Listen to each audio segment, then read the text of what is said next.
வணக்கம் மாணவர்களே, எல்லாரும் சந்தோஷமா இருக்கீங்களா?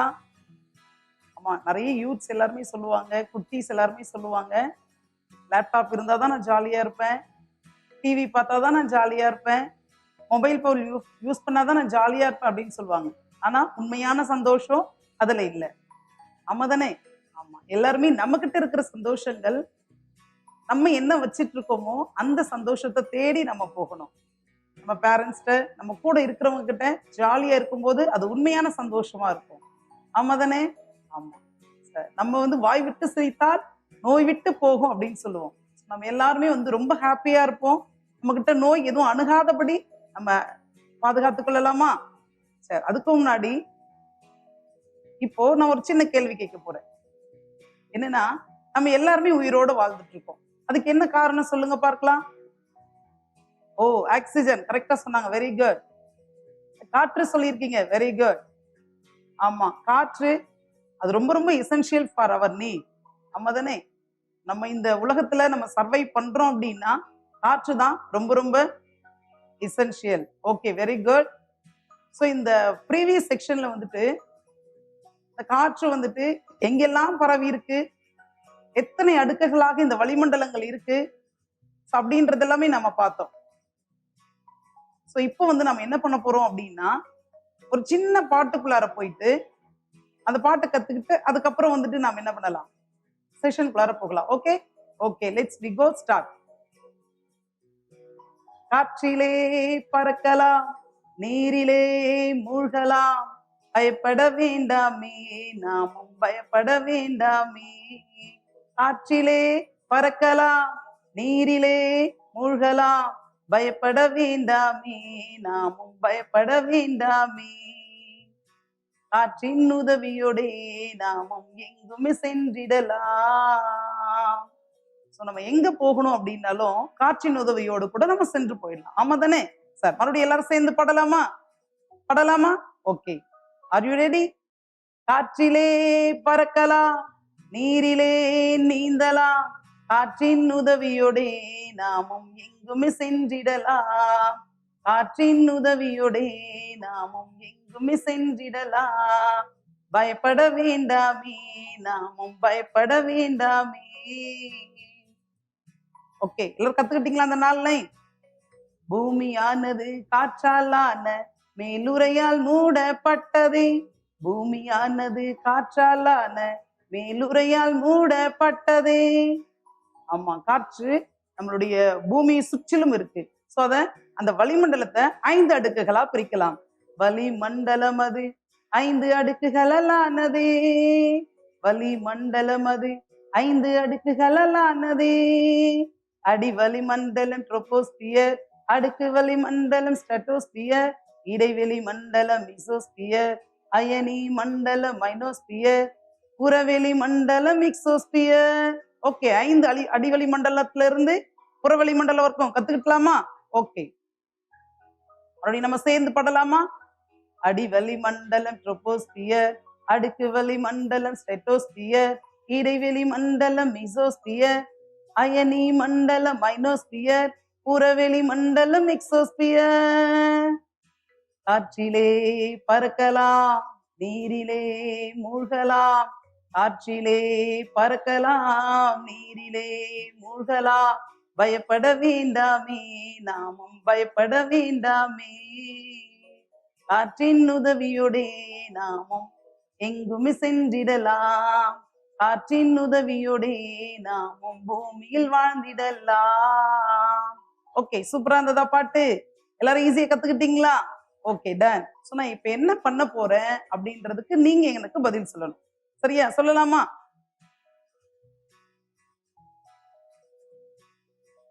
இப்போ ஒரு மெழுகுவர்த்தி நான் எடுத்துக்கிட்டேன். சோ பர்ன் பண்ண போறேன், எரிய வைக்க போறேன். இப்ப இந்த மெழுகுவர்த்தியை நான் என்ன பண்ணிட்டேன், எரிய வச்சாச்சு. இப்ப எரிய வைக்கிறதுக்கு நான் என்னென்ன செய்யணும்ன்றத நீங்க எல்லாருமே எனக்கு கண்டுபிடிச்சு சொல்லணும். ஓகேவா? முதல்ல நான் என்ன எடுத்துக்கிட்டேன்? மெழுகுவர்த்தி. அது என்ன பொருள்? எரிபொருள். Very good. அடுத்ததாக இப்ப நான் இதை பத்த வச்சேன். ஆமா தானங்களா? கொஞ்சம் லேட் ஆச்சா? இல்ல கொஞ்சம் எப்படி டைமிங் சென்ஸ் எப்படி இருந்தது நீங்க உங்களுக்கு தெரியும். ஓகேவா? சரி. நெக்ஸ்ட்டா அடுத்ததாக பாருங்க. இந்த ஊதுபத்திய நான் எடுத்துக்கிட்டேன். இந்த ஊதுபத்திய நான் எரிய வைக்க போறேன். இது எவ்வளவு டைமிங் எடுக்குதுன்றத பாருங்க.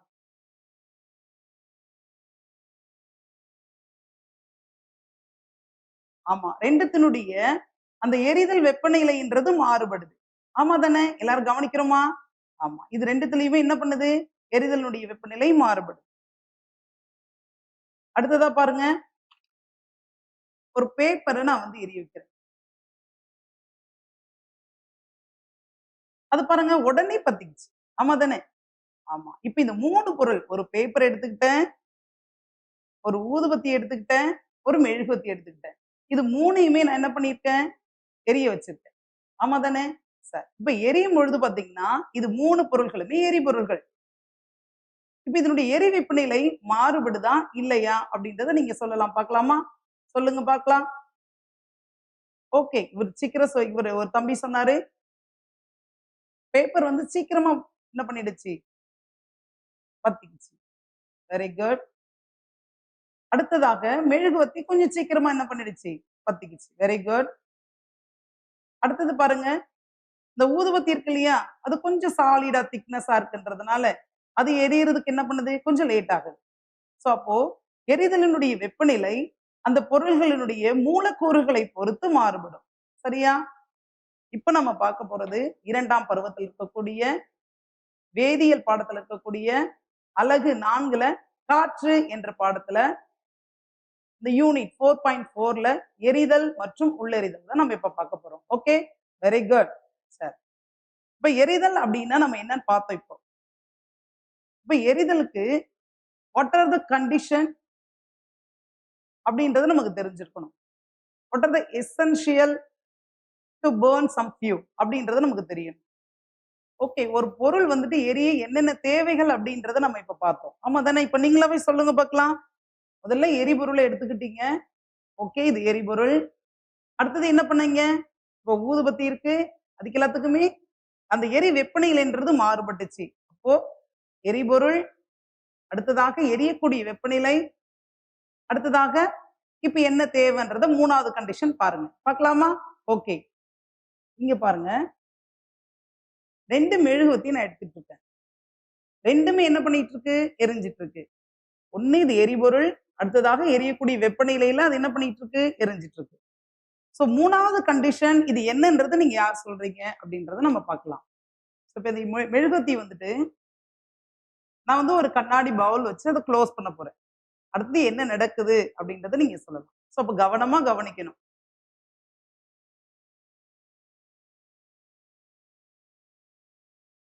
இங்க பாருங்க அப்படியே அந்த லைட்னுடைய அந்த பவர் கம்மியாயிட்டே வருது பாருங்க.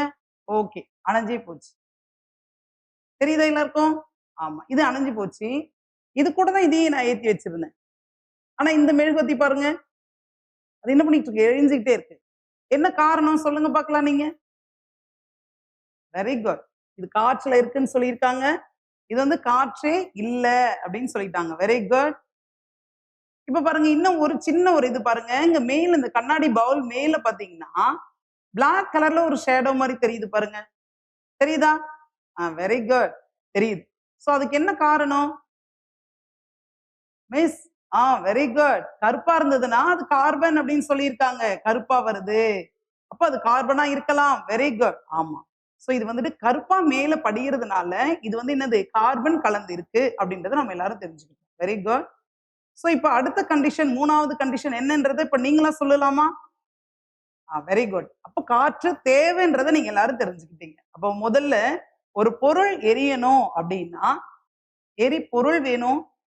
சோ அதனுடைய எரியக்கூடிய வெப்பநிலை வந்து அவசியமா இருக்கணும். 3வதா அதுல இருக்கக்கூடிய காற்று அவசியம். சோ அப்போ ஒரு பொருள் வந்துட்டு எரியணும் அப்படின்னா, இந்த 3 நிபந்தனைகளுக்கும் உட்பட்டதா இருக்கணும். 1 எரிபொருள், 2வது எரியக்கூடிய வெப்பநிலை, 3வது காற்றில் இருக்கக்கூடிய ஆக்ஸிஜன். ஏன்னா இங்க வந்து என்ன ஆயிடுச்சுன்னு சொல்லிட்டீங்க? கார்பன் போயிட்டதுன்னு சொல்லிட்டீங்க. அப்ப மீதம் இருக்கிறது என்னது? ஆக்ஸிஜன். சரியா? சோ அப்ப இந்த 3 நிபந்தனைகளுக்கும் ஒரு பொருள் வந்துட்டு உட்பட்டு இருந்ததானால் மட்டும் தான் அந்த பொருள் என்ன பண்ணும்? எரியக்கூடிய நிலைக்கு செல்லும். எல்லாருக்கும் புரிஞ்சதா? Very good. ஓகே, இங்க பாருங்க, பொருள் வந்து இப்ப வந்து எரியுது. அப்ப இது வந்துட்டு என்னது? எரியக்கூடிய ஒரு பொருள் நம்ம சொல்லிட்டோம். இப்ப இது வந்துட்டு என்ன பண்ணுது? வெளிச்சத்த தருது. அடுத்தது கிட்ட போய் பாருங்க. அப்பா சுடுதுன்னு சொல்றோமா இல்லையா? அப்ப அதுல என்ன இருக்கு? வெப்பமும் இருக்கு. அப்போ ஒரு எரியக்கூடிய ஒரு பொருள்ல ஒளியும் உண்டாகும், வெப்பமும் உண்டாகும். சோ இது 2மே எந்த ஒரு பொருள் வெளிப்படுதோ, எந்த ஒரு பொருளில் இருந்து வெளிவருதோ, அதுதான் வந்து எரிதல். Okay, R you got it? Okay, எல்லாருக்குமே கிளியரா புரிஞ்சிருக்கும்னு நினைக்கிறேன். Super nice. அடுத்தது எல்லாருமே 2 கையும் தேய்ங்க பார்க்கலாம். உரசுங்க பார்க்கலாம். எல்லாம் உரசுங்க. Very good. என்ன உணர்றீங்க? வெப்பம் உண்டாகுது அப்படின்றத எல்லாரும் உணர்வோம். ஆமா தானே? ஏன் இந்த வெப்பம் உணர்றது எப்படி தெரியுது உங்களுக்கு?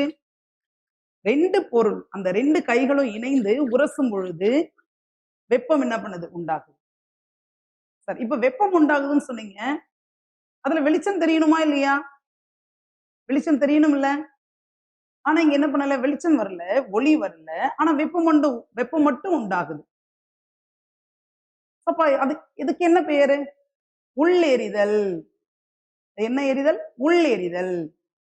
சோ உள்ளுக்குள்ளாரையே ஒரு ப்ராசஸ் நடைபெற்று, ஏதோ ஒரு வினைகள் நடைபெற்று, இல்லைன்னா இரு பொருள்கள் உராயும் பொழுது, இல்ல உரசப்படும் போது, அதுல இருந்து வெப்பம் மட்டும் உண்டாகும்.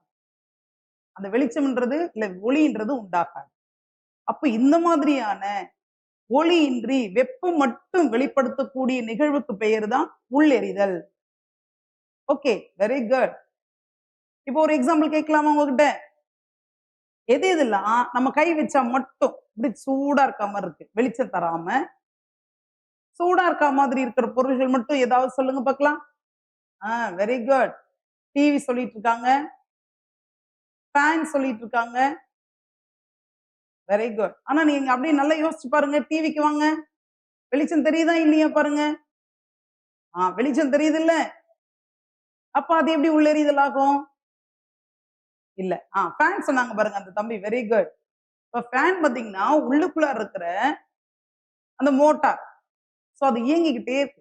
அது ஒர்க் பண்றதுனால கொஞ்ச நேரம் பார்த்தோன்னே ஹீட்டான ஒரு என்ன பண்ணுது, நமக்கு ஒரு காற்று வருது. அப்ப அது என்ன பண்ணிடுச்சு? சூடாயிடுச்சு, வெப்பமாயிடுச்சுன்னு சொல்றோம். சோ அப்ப அது வந்துட்டு என்னது? ஒரு ஒரு எடுத்துக்காட்டு. அப்ப அது வந்து ஒரு உள் எரிதல். கரெக்ட்டா? சார் வேற ஏதாவது சொல்லலாமா? Very good. சார்ஜ் ஒயர் சொல்றாங்க பாருங்க. சார்ஜ் ஒயர் அதே போலதான். நீங்க பிளக் பண்ணிட்டு அத வாங்க. கொஞ்ச நேரம் ஒரு 1 ஹவர் அது மாதிரி ஆயிட்டோனே போய் தொட்டு பார்த்தீங்கன்னா என்ன பண்ணிடும்? Very good. சூடா இருக்கும். சோ அதுவும் உள்ளெரிதல் தான். இப்ப இதுக்கு என்ன காரணம் அப்படின்னா, அந்த பொருள்களுக்கு உள்ளார அந்த பொருள்களுக்கு உள்ளார ஏதோ சம் ப்ராசஸ் இஸ் கோயிங். ஏதோ ஒரு ஒரு ஒரு நிகழ்வு வந்து என்ன பண்ணிட்டு இருக்கு? நடந்துட்டு இருக்குன்னு அர்த்தம். Very good. இப்போ எரிதல், உள்ளெரிதல் அப்படின்னா நமக்கு எல்லாருக்குமே தெரியுது. இப்போ இந்த எரிதல், உள்ளெரிதல் அப்படின்ற நிகழ்வுக்கு நீங்களும் என்ன பண்ணிட்டீங்க? எடுத்துக்காட்டு சொல்லிட்டீங்க. அடுத்ததாக நம்ம தாவரங்கள் இல்ல விலங்குகள் இந்த காற்றினால என்ன பயன், இல்ல என்ன அவசியம் அவங்களுக்கு? தாவரத்துக்கும் சரி, இல்ல விலங்குகளுக்கும் சரி, காற்றினால என்ன அவசியம் இருக்கு, இல்ல என்ன முக்கியத்துவம் இருக்கு அப்படின்றத நம்ம பார்க்கலாம். ஓகே, இப்போ மனிதர்களாக நாம வந்துட்டு எந்த காற்று வந்து உட்கொள்கிறோம்? உயிர் வளின்னு சொன்னாங்க. Very good. எந்த காற்று நம்ம வெளியிடுறோம்? கார்பன் டை ஆக்சைடு சொன்னாங்க. Very good. சரி, அப்போ தாவரங்களில எப்படிப்பட்ட சுவாசம் இருக்கு அப்படின்றது உங்களுக்கு தெரியுமா? ஒரு பாப்பா சொல்றாங்க, கார்பன் டை ஆக்சைடை எடுத்துக்கும், ஆக்சிஜனை வெளியிடும் அப்படின்றாங்க. Very good.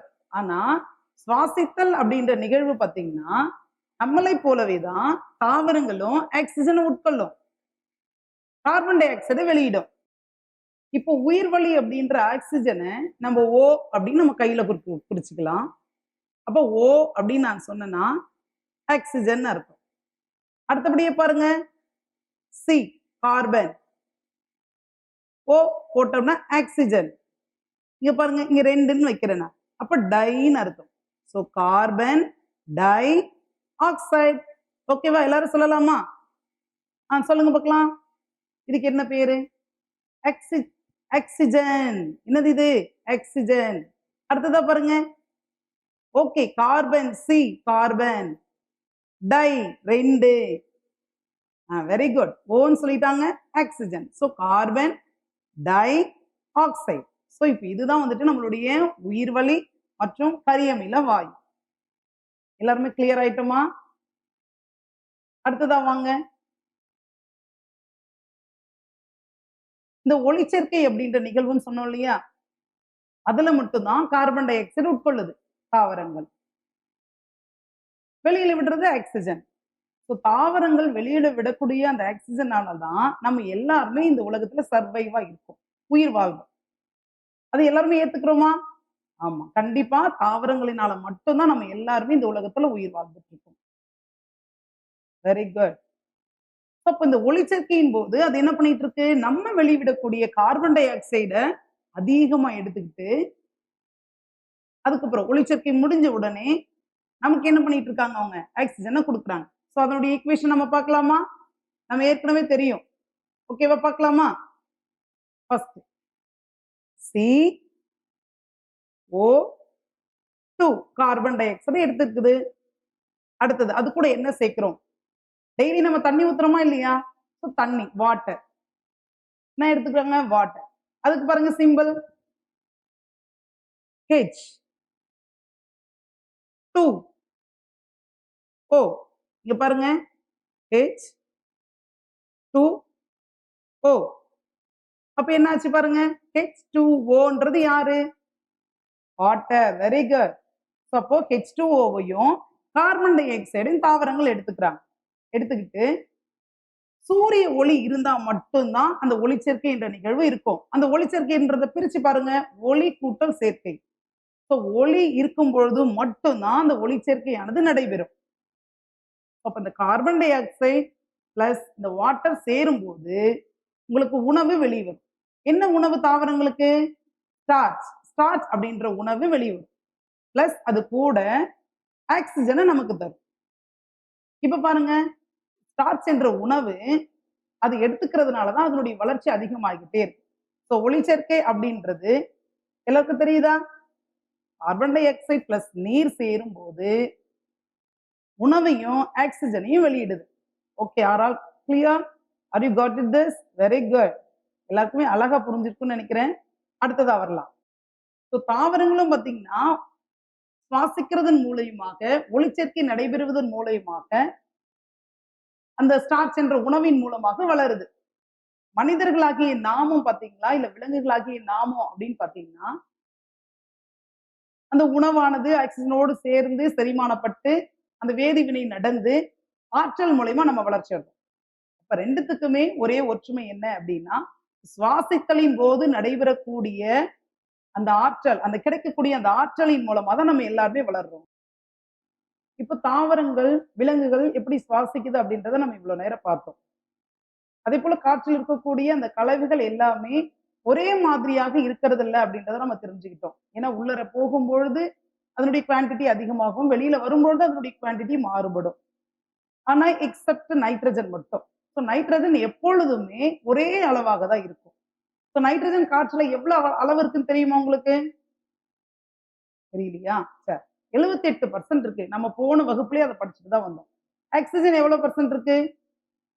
Very good. அந்த தம்பி சொல்லியிருக்காங்க 21% இருக்குன்னு சொல்லியிருக்காங்க. ஆனா இந்த நைட்ரஜன் மட்டும் எப்பொழுதுமே மாறாது. ஆக்சிஜனும் கார்பன் டை ஆக்சைடு என்ன பண்ணிக்கும்? அது மாறுபாட்டுக்கு ஏற்றாற் போல என்ன பண்ணிக்கும்? மாறிக்கும். நம்ம உட்கொள்றதை வச்சு வெளிவரதை வச்சு என்ன பண்ணிக்கும்? அந்த வாயுக்கள் மாறுபடும். ஓகே, அடுத்ததா பாருங்க. இப்ப நீர்ல வாழக்கூடிய ஜீவ ஜந்துக்கள், நீர்ல வாழக்கூடிய ஜீவ ஜந்துக்கள் நமக்கு தெரியும். தவளை, மீன், இன்னும் நிறைய ஆக்டோபஸ் எல்லாமே இருக்காங்க. தவளைகள் இல்ல அந்த நீர்ல வாழக்கூடிய ஒவ்வொரு உயிரினங்களும் எப்படி உயிர் வாழுது? அங்க எப்படி ஆக்சிஜன் இருக்குன்னு கேக்குறீங்களா? ஆக்சிஜன் இருக்கு, இருந்தா மட்டும்தான் உயிர் வாழும்னு சொல்றாங்க ஒரு தம்பி. Very good. ஆனா இன்னொரு தம்பி என்ன கேட்டிருக்காங்க? ஆக்சிஜன் அங்க எப்படி வரும் அப்படின்னு கேட்டிருக்காங்க. Very good. அது இயற்கையாகவே நீர்ல பாத்தீங்கன்னா குறைந்த அளவு ஆக்சிஜன் அதுல கலக்கப்பட்டிருக்கும். நீர்ல இயற்கையாகவே குறைந்த அளவு ஆக்சிஜன் அதுல கலக்கப்பட்டிருக்கும். அந்த ஆக்சிஜனை அதை உட்கொண்டு அங்க இருக்கக்கூடிய நீரில் வாழக்கூடிய எல்லா உயிரின அந்த ஜந்துக்களும் என்ன பண்ணிடும்? உயிர் வாழும். இதுல எதனாவது ஒரு டவுட் இருக்கா? நீர்வாழ் தாவரங்கள் எல்லாமே நீரில் இருக்கக்கூடிய நீரில் கரைந்துள்ள ஆக்சிஜனை உட்கொண்டு வாழுது. Very good. ஒரு தம்பி கேள்வி கேட்கிறாங்க பாருங்க. தவளை வெளியே வரும்போது என்ன பண்ணும்? நம்ம எல்லாம் வெளியில இருக்கும்போது என்ன பண்ணிட்டு இருக்கோம்? ஆக்சிஜனை எடுத்துக்கிறோம். Very good. நம்ம எதுல சுவாசிக்கிறோம்? Very good. நுரையீரல் மூலயமா சுவாசிக்கிறோம். சோ அதுக்கும் தவளைக்கும் என்ன பண்ணுது? நுரையீரல் இருக்கு. அப்ப தண்ணிக்குள்ளார போகும்போது தோல் மூலயமா சுவாசிப்போம். வெளியில வரும்பொழுது பாத்தீங்கன்னா அந்த நுரையீரல் மூலயமா சுவாசிப்போம். வேற ஏதாவது கொஸ்டின்ஸ் இருக்கா? இல்லையா? Very good. சார் இன்னும் ஒரே ஒரு கான்செப்ட் மட்டும் உங்களுக்கு சொல்ல போறேன். என்னன்னா, இப்ப இந்த மீன் அது எல்லாமே நம்ம கடையில இருந்து வாங்குறோம். ஒரு சிலவங்க பாத்தீங்கன்னா உயிரோட இல்லையே இது ஐஸ்ல வச்சீங்களா அப்படின்லாம் கேட்கிறோமா இல்லையா? கேட்பாங்க. ஆமா, ஐஸ்ல நம்ம வைக்கிறோம்னு வச்சுக்கோங்களேன். இப்போ ஒரு பொருள் நம்ம வைக்கிறோம். ஐஸ் கட்டியில இருந்து நம்ம வெளியில எடுத்த உடனே பாத்தீங்கன்னா அது தண்ணி ஆயிடுது. தண்ணியில அந்த மீன் இருந்ததுன்னா என்ன ஆயிடும்? கெட்டு போயிடுமா இல்லையா? ஆனா அந்த மீன் மட்டும் பாத்தீங்கன்னா அழுகாது. அது இன்னும் ஒரு மாதிரி அப்படியே திக்னஸா இருக்க மாதிரி அப்படியே ரொம்ப ரஃப்பா இருக்கும் அந்த மீனை பாத்தீங்கன்னா. எப்படி அது கிடைக்குது அந்த மாதிரி? அவங்களும் என்ன வச்சிருக்காங்கன்றீங்க? பனிக்கட்டியில தானே வச்சிருக்காங்கன்னு சொல்றீங்க. ஆமா. பனிக்கட்டினா என்ன பண்ணும்? உருகி தண்ணிக்கு போகுமா இல்லையா? தண்ணியில போன உடனே என்ன ஆகும்? அந்த மீன் எல்லாமே கெட்டு போகணுமா இல்லையா? ஆனா அதுல பிரிசர்வ் பண்ற, அதுல பாதுகாக்கப்படுற மீன் மட்டும் எதுவுமே ஆகுறது இல்ல. கெட்டு போகிறதே இல்ல. காரணம் என்ன தெரியுமா? பாருங்க. என்ன அப்படின்னா நம்ம வெளி விடுறோம் இல்லைங்களா? Carbon di oxide. அந்த கார்பன் டை ஆக்சைட பிரிச்சு எடுத்து அதை என்ன பண்ணுவாங்க அப்படின்னு பாத்தீங்கன்னா -57°C அளவுக்கு என்ன பண்ணுவாங்கன்னா குளிர்ச்சி ஆக்குவாங்க. அந்த கார்பன் டை ஆக்சைடை எடுத்து -57°C அளவுக்கு அதை குளிர்ச்சி ஆக்கணும். அப்படி குளிர்ச்சி ஆக்கும் போது பாத்தீங்கன்னா அந்த கார்பன் டை ஆக்சைடான கேஸ் அது திடநிலைக்கு மாறுபடும். இப்ப என்ன ஆச்சு பாருங்க. ஒரு ஒரு கார்பன் டை ஆக்சைடு வாயுவானது ஒரு திடநிலைக்கு மாற்றப்பட்டது. எப்போது? -57° வெப்பநிலையில. இதுக்கு பேர் என்ன அப்படின்னா குளிர்விக்கும் காரணி. இந்த குளிர்விக்கப்பட்ட இந்த காரணியான அந்த உலர் பனிக்கட்டி இருக்கு இல்லைங்களா? இப்ப நம்ம சொன்னோம் இல்லையா? அந்த உலர் பனிக்கட்டியை வச்சுதான் இந்த இறைச்சி, மீன் அதுல எல்லாத்தையுமே பிரிசர்வ் பண்றதுக்கு பயன்படுத்துவாங்க.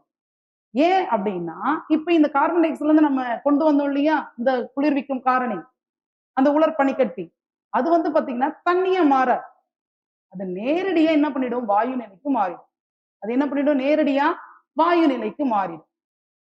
அதுக்காக தான் இந்த ரெஃப்ரிஜரேட்டிங் ஏஜென்ட் குளிர்விக்கும் காரணியான இந்த ட்ரை ஐஸ் உலர் பனிக்கட்டியை நம்ம பயன்படுத்துறோம்.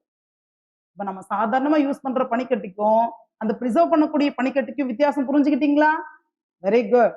இதுதான் வந்துட்டு நம்ம அஸ் யூஷுவல் நம்ம பனிக்கட்டியில விளையாடி அந்த தண்ணி வந்து விளையாடுறதுக்கும் அந்த மீன்களை பிரிசர்வ் பண்றதுக்கும் உள்ள வித்தியாசம். Very good.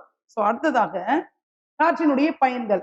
இப்ப நம்ம என்னென்னலாம் பார்த்தோமோ அது எல்லாமே நம்ம இப்ப சேர்த்து சொல்ல போறோம். அதுதான் காற்றினுடைய பயன்கள். ஃபர்ஸ்ட் திங் பாருங்க. பிளான்ட் அண்ட் அனிமல்ஸ் வந்து என்ன பண்ணுது? காற்றினால உயிர் வாழுது. சரி. அடுத்ததா பாத்தீங்கன்னா எரிபொருள்கள் எரிய வைக்கிறதுக்கு காற்று ரொம்ப ரொம்ப அவசியம். ஆக்சிஜன் அதுல ரொம்ப ரொம்ப அவசியம். அடுத்தது என்ன பாருங்க? வாகனங்கள் இருக்கக்கூடிய அந்த டயர்ல இருக்கும். Very good. அதே போல தலையணையில இருக்குன்றீங்களா? Very good. அப்போ இதுல எல்லாமே கம்ப்ரஸ்ட் ஏர், அந்த அழுத்தப்பட்ட ஏர் மூலயமா தான் என்ன பண்ணுது? காற்று பயன்படுத்தப்படுகிறது. அடுத்தது பாருங்க, சுழற்சி, நீர் சுழற்சி அப்படின்றத நம்ம படிச்சிருக்கோம் இல்லையா? அந்த வாட்டர் சைக்கிள் வந்துட்டு இந்த காற்று தான் என்ன பண்ணிட்டு இருக்கு? பராமரிச்சுட்டு வருது. அப்போ அந்த இயற்கையில நீர் சுழற்சியை பராமரிக்கக்கூடிய ஒரு மிக முக்கிய பயன்பாடும் காற்றுக்கு இருக்கு. அடுத்ததா பாருங்க, என்னன்னா நம்ம ஓசோன் படலம் இருக்கு இல்லையா? இந்த ஓசோன் படலத்துல இந்த காற்றானது சூரியன் இருந்து வருது இல்லையா? அந்த மாதிரியான தீங்கு விளைவிக்கக்கூடிய கதிர்களை அது என்ன பண்ணுது? தடுத்து நிறுத்துது. அதுதான் ஓசோன் படலத்துடைய ஒரு பெரிய முக்கிய வேலை. இப்ப காற்றுல இருக்கக்கூடிய அந்த ஓசோன் படலங்கள் என்ன பண்ணுது? தீங்கு விளைவிக்கக்கூடிய அந்த அல்ட்ரா வயலட், ஐஆர் ரேஸ்ல இருந்து நம்மளை பாதுகாக்குது. Very good. சரி. அடுத்ததான் ஒரு சின்ன ஒரு பிக்சர் போடுறேன் நான். அந்த பிக்சருக்கு வாங்க. இந்த பிக்சரை பார்த்துட்டு என்னென்ன பயன்கள் இருக்கு நீங்களாவே சொல்லுங்க பார்க்கலாம். அந்த உடல்நிலை சரியில்லாத போது பிரீத் பண்ணும்போது கஷ்டமா இருக்கு, சுவாசிக்கும் போது கஷ்டமா இருக்குன்னா இந்த மாதிரியான இந்த காற்று அந்த கொடுக்கக்கூடிய அந்த கருவியே வைப்பாங்க. நெபுலைசர் அப்படின்றது அது பேர். சரியா? அடுத்ததா பாருங்க. ஏன் மலையில ஏறும்போது காற்று பயன்படுதுன்னு சொல்றீங்க? பின்னாடி பாருங்க கேஸ் டேங்க் வச்சிருக்காங்களா? சோ அந்த கேஸ் டேங்க் வந்துட்டு உயர போக போக போக பார்த்தீங்கன்னா, அதனுடைய வளிமண்டல காற்று குறைவா இருக்கும். அதனால கேஸ் டேங்க் பின்னாடி எடுத்துட்டு போனாங்க அப்படின்னா, அவங்க என்ன பண்ணலாம்? அந்த உச்சி வரைக்குமோ என்ன பண்ணலாம்? அவங்க போயிட்டு சேரலாம். அத போயிட்டு அடையலாம். அதுக்காக தான் அவங்க காற்ற எடுத்துட்டு போறாங்க. நெக்ஸ்ட் பாருங்க. ஒரு டைவர் என்ன பண்றாரு பாருங்க. ஒரு தண்ணீல நீச்சல் அடிக்கக்கூடிய ஒரு டைவர் வந்து ரொம்ப ஆழத்துக்கு போறாரு பாருங்க. அதே போலதான் கீழ கீழ போக போக காற்றினுடைய அளவு கம்மியா இருக்கும். இப்ப காற்று வந்து தட்டுப்பாடு ஏற்படும். அதுக்காகவும் அவங்க என்ன பண்ணிட்டு இருக்காங்க? கேஸ் டேங்க எடுத்துட்டு போறாங்க. அதுக்காக காற்று பயன்படுகிறது. இப்ப காற்றாலைக்கு என்ன காற்று பயன்படுதுன்னா, அந்த பிளேட்ஸ் இருக்கு இல்லீங்களா? அந்த ரெக்கைகள வந்துட்டு இயக்குவதற்கு, அந்த ரெக்கைகள வந்து இயங்க செய்வதற்கு காற்று வந்து பயன்படுது. Very good. எல்லாருமே வந்துட்டு இந்த பாடத்த ஃபுல்லா நீங்க நல்லா படிச்சிருக்கீங்க, இதுல கவனிச்சிருக்கீங்க அப்படின்றத நான் இப்போ மதிப்பீடு பண்ண போறேன் இல்லையா? அப்ப தெரிய போகுது. ஓகேவா? யார் யாரெல்லாம் அழகா பதில் சொல்றீங்களோ அவங்களுக்கெல்லாம் ஸ்டார் குடுக்க போறேன். சரியா? ஓகே. கவனமா கேளுங்க. இப்ப இதெல்லாம் வந்துட்டு பாத்தீங்கன்னா, ஒரு சின்ன சின்ன சிம்பிள் கொஸ்டின்ஸ். நீங்க அப்படியே கூட சொல்லலாம். முதல் கேள்வி பாருங்க. ஒரு எரியும் பொருள் அணைவதற்கு டேஷ் இல்லாமல் இருப்பது காரணமாகும். ஆப்ஷன் 1 பாருங்க. ஆக்ஸிஜன். 2 பாருங்க. நைட்ரஜன். 3 ஹீலியம். இதுல எது ஆன்சரா வரும்? ஆக்ஸிஜன். சரியான விடை ஆக்ஸிஜன் சொல்லிட்டாங்க. Very good. அடுத்த கேள்விக்கு வாங்க. நம் உணவு செரிமானம் அடைவது டேஷ். எரிதல், உள்ளெரிதல், இதில் எதுவும் இல்லை. நம்முடைய உணவு செரிமானம் அடைவதற்கு காரணம் என்ன? யார் சொல்றது? ஓகே. உள்ளெரிதல். என்னது? உள்ளெரிதல். உள்ளுக்குள்ளார அது வேதிவினை நடைபெற்று வெளியில நமக்கு என்ன பண்ணுது? எனர்ஜியாவோ இல்ல நம்ம உரசும் பொழுது பாத்தீங்கன்னா வெப்பம் உண்டாகும். அதனாலதான் அது என்ன பண்றோம்? உள்ளெரிதல் அப்படின்னு சொல்லி. 3வது கொஸ்டினுக்கு வாங்க. ஒளிச்சேர்க்கையின் போது வினையூக்கியாக செயல்படுவது டேஷ். ஒளிச்சேர்க்கையின் போது வினையூக்கியாக செயல்படுவது டேஷ். ஃபர்ஸ்ட் ஆப்ஷன் பச்சையும் சூரிய ஒளி இருக்கணும். 2வது ஆக்சிஜன், கார்பன் டை ஆக்சைடு. 3வது நீரும் கார்பன் டை ஆக்சைடு. பச்சையமும் சூரிய ஒளி இருந்தா மட்டும்தான். வினையூக்கியாக பயன்படுவது சூரிய ஒளி, பச்சையம். இப்ப காற்று என்ற பாடத்துல எரிதல், உள்ளெரிதல், தாவர சுவாசம், விலங்குகளின் சுவாசம், காற்றினுடைய பயன்கள், அதுக்கடுத்து என்ன பார்த்தோம்? உலர் பனிக்கட்டினா என்ன? இந்த மாதிரியான காரியங்கள் எல்லாமே நம்ம கற்றுக்கொண்டோம். எல்லாருமே அதுல கிளியரா இருக்கீங்கன்னு நினைக்கிறேன். நான் all the best. Next time வரும்போது அடுத்த கிளாஸ்ல நம்ம எல்லாரும் பார்த்துக்கலாம். அனைவருக்கும் வணக்கம்.